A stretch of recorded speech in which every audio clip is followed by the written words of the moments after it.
Super Saiyan 3 Goku! Okay, this was a really fun episode, and I think even a lot of the Dragon Ball DAIMA haters will probably have enjoyed at least parts of this. But that doesn't mean that it's a perfect episode. In fact, there were a couple things that left me scratching my head. So let's talk about that, all that, and more in my breakdown and review of Dragon Ball DAIMA episode 17. So let's get straight into it. We start off with the standoff where we left off in the previous episode between Arinsu and the two Majins and Goku and the gang. And, well, that eventually turns into Goku facing off with Majin Buu. The winner is going to get the Dragon Balls. But before we get to that, there's a couple of interesting things that happens in this exchange. First of all, Majin Buu ends up chasing a butterfly, some kind of flying insect that looks like a butterfly, but whatever, I don't know what it actually was because it's a demon realm and we don't know exactly what these things are. But anyway, Majin Buu is chasing this thing down. It seems like a very random thing, but I don't think they would have spent money on animation if this didn't actually result in something. So maybe this is an allusion to Majin Buu finding the lost join bug that we see, later in this episode, Goku looks for the bugs, but he can't find the bugs, right? So maybe it's Majin Buu that finds it, and maybe him and Majin Buu are going to eat it. I think that would be a fun turn. Like, we've been expecting Goku and Vegeta to be the ones to eat the bugs, but instead it's going to be Majin Buu and Majin Buu. I think that would be fun, and maybe this is the setup for that. The other interesting thing that I found in this exchange between Arinsu and everybody else, Goku and the gang, happens when Nahare or Shin steps up, right? And he addresses his sister, his older sister, directly. Now, this is something that I'm not sure how they translated this in the subtitles, but in the Japanese, Nahare speaks in very polite Japanese. And Arinsu speaks in, rather informal Japanese. So what that tells me is there's something weird going on between these two. These two have a history. Like, it's not like Nahare is all that surprised at what she's doing, right? And we already knew this because he already kind of had an understanding of Arinsu. Maybe she already was kind of this mad scientist character before he disappeared. He already kind of alluded to her, right? Back when we talked about the collars. So it seems like he's not surprised that she would be like this. But the fact that he's using such formal Japanese, to me, tells me like he's keeping his distance. He's got this kind of overly formal like facade. It's almost like, I know who you really are, but I'm just going to keep this business-like and we're going to try to resolve this in a peaceful way. But I don't want anything to do with you more than I have to deal with you because I actually don't like you. So that's the vibe that I got as a Japanese speaker or somebody listened to the original Japanese. Hopefully that kind of got across in the subtitles or I don't know if the dub is going to do this too, but that definitely would be a standout to any Japanese speaker. Like hearing the contrast between the way she kind of looks down on him almost, like speaks very informally. Of course, she's the older sister, so she doesn't have to be so polite, whereas the younger brother to the younger sister, older sister, you could see a situation where they might speak kind of formally. So there's an interesting dynamic there. And then we get that moment where she calls Vegeta a lower life form. But really, what she's doing there is she's calling anybody that was born outside of the demon realm a lower life form, right? She looks down on exterior life forms from the outer realm. And this is reinforced by the fact that we find out, actually, it seems like she wants to control everything, not just the demon realm, right? She wants everything to be subservient to the demon realm. And I rather liked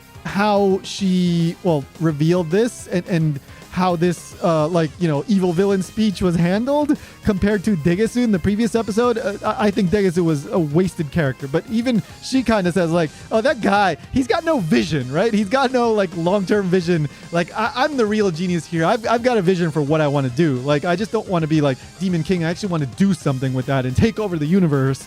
Whereas Degesu is just like a chump compared to her. So she kind of acknowledged that. So I like how this has been set up for her and the way she's, explained herself and her motivations all seem to click and it's going okay. But anyway, so we get that scene and it ends up being that Goku faces off against Buu, and that's a fun fight. It's definitely kind of a callback to Majin Buu and his fight style and all that. But we don't get any clear indication of who is clearly stronger. Well, Goku wasn't going full power either. They were having a good fight, and then we get the interruption by King Gomah. And I have to say, I do not like the design. I think it's a weak design. It's a Pride Trooper body, like a ridiculously big Pride Trooper body with King Gomah's head. The proportions seem off, and the fact that it's a Pride Trooper body, to me, is just really, really lazy. I've seen people in Japan speculating about how this could be somehow connected to the Pride Troopers, and even if that was, I don't like it. And on top of that, like, I didn't like the whole Jiren like design. I think he was one of the weakest final boss designs in all of Dragon Ball, and I don't particularly like the character itself. Even though I do like the fight between Goku and Jiren, I don't like much the character itself. Now, I would happily have a figure on my shelf of Jiren, but in terms of like comparing him to like Cell or something like that, I think like Jiren is just weak. So, and I don't mean physically weak. I mean like design and as a character weak. But anyway, so this callback to that, weak, the proportions weak. I do not like this look for Gomah, but I think we are going to get another form. So let's hope that one is better. Actually, I did like the original, like the base form of Gomah. I think it's a cute, fun, interesting, different design. I like the silhouette because it's very, he's got the kind of pointy things on his head, like you instantly recognizable as Gomah. So I think that was a strong design, and also kind of reminiscent of Emperor Pilaf, right? Because he's kind of this like small, cranky, arrogant character, bossy, like very much like Emperor Pilaf, right? They're both quite similar in that regard. So I thought that worked as a nice callback to the original Dragon Ball. So anyway, yeah, but I did enjoy the fight that ensues once King Gomah enters. But another thing that I want to talk about is the third eye itself. So this eye gave King Gomah a massive power up. Like well, no, you know what? We don't know how strong the original form of King Gomah was. Like, everybody in the Demon Realm feared him. So clearly he was strong. Now, he wasn't as strong as Dabura, right? Unless he got really strong in 4 months like Frieza did and turned into Golden Frieza, right? Because apparently you can just train for 4 months and you become the strongest damn thing in the show, right? In the franchise. But we don't know. But Gomah was strong even in his original form. But this took him quite possibly beyond Majin Buu levels, as we're seeing, right? Like, we don't know exactly how strong these kid forms of Goku and Vegeta and Piccolo are, but they are quite strong. So, even though they're not full power, like adult power, they are still very, very strong. So the fact that all of them together cannot take him down with any, they can't do it at all. They're being defeated. That tells us that, well, King Gomah is ridiculously strong, and this eye gave him an incredible power boost. So then that raises the question, why didn't Dabura just use the eye immediately? Why did he have that little henchman run away with it? He could have just had him bring it to him, put it on, and then just destroy everybody and take over the Demon Realm. That part to me does not make sense. Or even the henchman could have put it on and he could have ended up being stronger than Dabura. Like that's very strange. Like, and then why does Dabura put it in a safe? Why doesn't he just always have it on? Because what we're seeing with King Gomah is that he's kept his personality. Like, I speculated, like, I think 2 episodes ago, that maybe once you have the third eye, you lose control of yourself. And so that's why Dabura didn't want to use it, because he didn't want to lose control of himself. He wanted to keep his personality, his reasoning. But apparently that's not the case, because Gomah sounds and seems exactly like he always does. Now, the voice actor is speaking in a slightly lower tone at times, so you can hear a little bit of a difference, but he seems totally in control of what he's doing. So to me, that's problematic. But as Dragon Ball Super has proven, if you have a fun fight, people are willing to overlook a lot. And I'm willing to overlook a bit because of the awesome fighting. But anyway, let's get back to the beginning of the King Gomah thing. So he creates this ring, right, which seems to be a callback to like the Cell games or maybe the Tournament of Power when I think the Grand Priest, right? He's the one that creates the ring there. I mean, why do they need a ring? I don't know. This isn't a tournament and there's no ring outs or whatever. But he wanted to create a ring. Well, Goku, I think this is the first time that Goku has ever done this. He says, everybody, let's go. Let's get him. Let's fight. I don't remember him ever doing that in mainline continuity, right? He's always just, I'm going to go do this. Like we saw with Majin Buu, right? Like he wanted to fight, but then Vegeta wanted to fight. And then they were going to do the Janken, the rock, paper, scissors. But then Bulma says, no, you got to go in order. And then Goku goes and fights Buu. But this time, Goku sees Vegeta get, thrown, right? Vegeta can't stand up to this guy. And Goku must sense that this guy is extremely powerful. So he, I guess, decides to tell everybody, okay, we got to go at this all together. And that was really fun. You get to see everybody do their own thing. I still think Piccolo is like sorely underutilized. Like he could be any other character in so far, right? He could have been Gohan, or he could have been, what else? I don't know, Master Roshi, because apparently he can turn into like something super powerful within like, I don't know, a really short amount of time, or Krillin too, right? He could have been anybody. They are underutilizing Piccolo at this moment. There's only like 3 episodes left, so we'll see if he has a redemption moment. But I think there's a lot of wasted potential there. And then we get a moment with Glorio.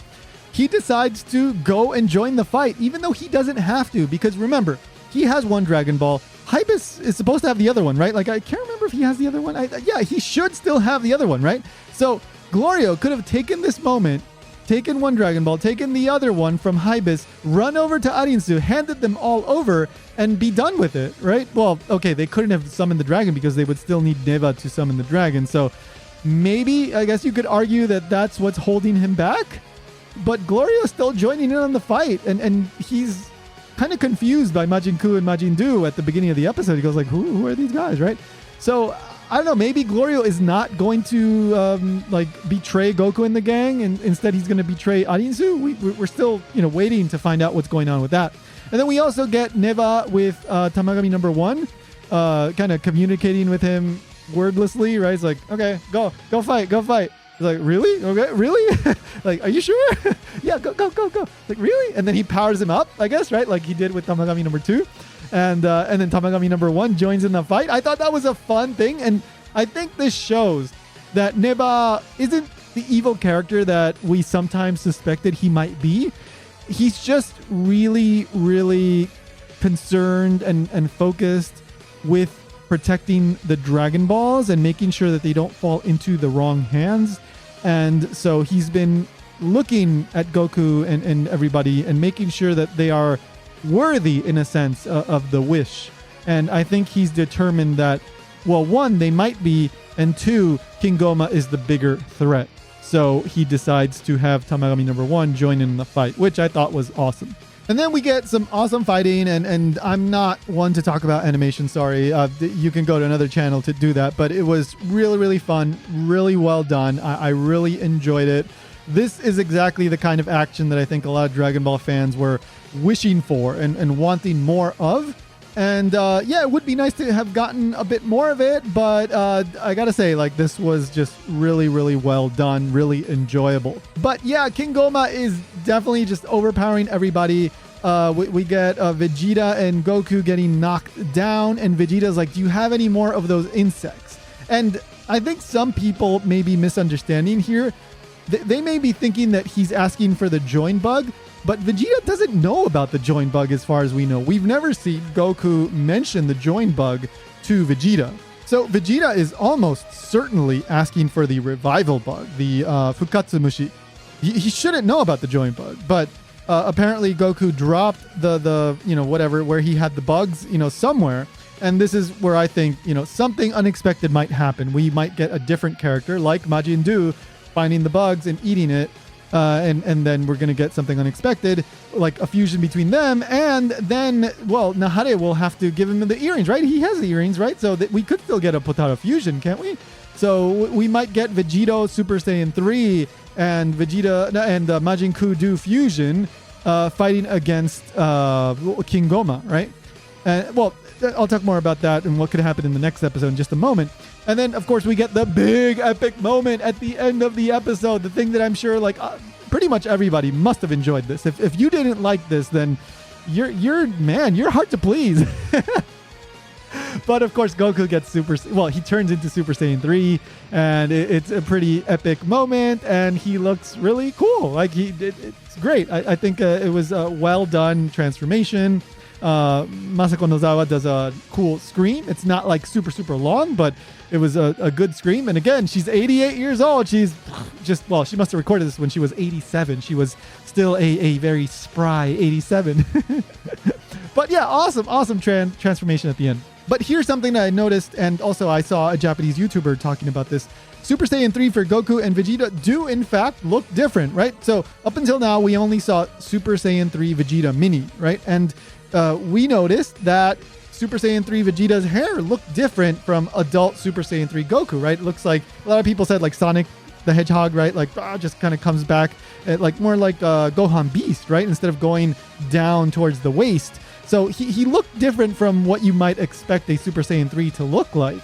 But some people are saying maybe that's just because he's a kid, right? Maybe that's just because he's, 7 years old, and so it might look different. But Goku Super Saiyan 3 looks very much like adult Super Saiyan 3 Goku, right? It's just he's smaller, but the hair follows the same pattern. So I think this may reinforce the theory that Vegeta has some slightly different version of Super Saiyan 3.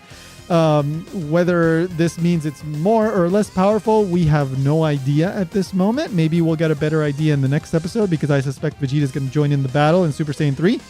Or maybe this is just, I don't know, because Vegeta often is given slightly different forms for, I guess, merchandise purposes. So who knows, but that is a difference there. It seems, I don't think it's an accident that this would happen this way. And of course, we get the episode preview, which tells us that the next episode title is called Nizame, which means awakening or something along those lines. So what is going to awaken? There's a few different possibilities. Some new form, right? Maybe Majin Ku, Majin Du, that fusion, you could call that a kind of awakening. Maybe they summon the dragons and wish for Goku and everybody to get turned into adults. So that they can continue the fight and be more powerful against King Gomah. Or maybe it's King Gomah awakening his true power and he gets that final form or whatever that I think many of us expect him to get. Maybe it's all of these and more. Because there's a rumor going around that there's a completely new form that we're not expecting. But I'm thinking that we are going to get like Vegito Super Saiyan 3, because of course we've gotten Super Saiyan 3 Vegeta and Goku, so it would only make sense that we get Vegito Super Saiyan 3, but then maybe even that's not enough because King Gomah gets that final form, and then somehow we get a final transformation that will be the big epic merchandise that Bandai is going to make bank off of and defeat King Gomah. So I think we need like, the transformation, and then it seems like they're winning, but then King Gomah gets the transformation, and then, oh no, we've got nothing left. There's nothing left. But then the final big thing happens, the unexpected twist happens, and then our good guys get that final transformation that saves the day and, saves the demon realm. So I'm thinking it'll follow that pattern, but we shall see soon enough. So let's get into the review. I thoroughly enjoyed this episode. I think this is what everybody has been waiting for. The build-up has been a little long at times. There's been problems, and there are questions here. There are things that I do not like about how this is being executed. But when it comes down to enjoyability, when it comes down to whether I liked watching this and whether this sucked me in, it definitely did. And I thought they pulled that off quite well. Like I said, even if a final boss is not interesting, if they can pull off the final battle, it really leaves a good impression. And so far, this battle has left a good impression. So I'm going to give this episode an 8 out of 10. I'm looking forward to the next one. What did you think of this episode? Let me know down below. Do you have any answers for some of those questions I posed? I would love to hear your opinions. Don't forget to subscribe because I've got more videos like this coming, and I'll see you in the next one.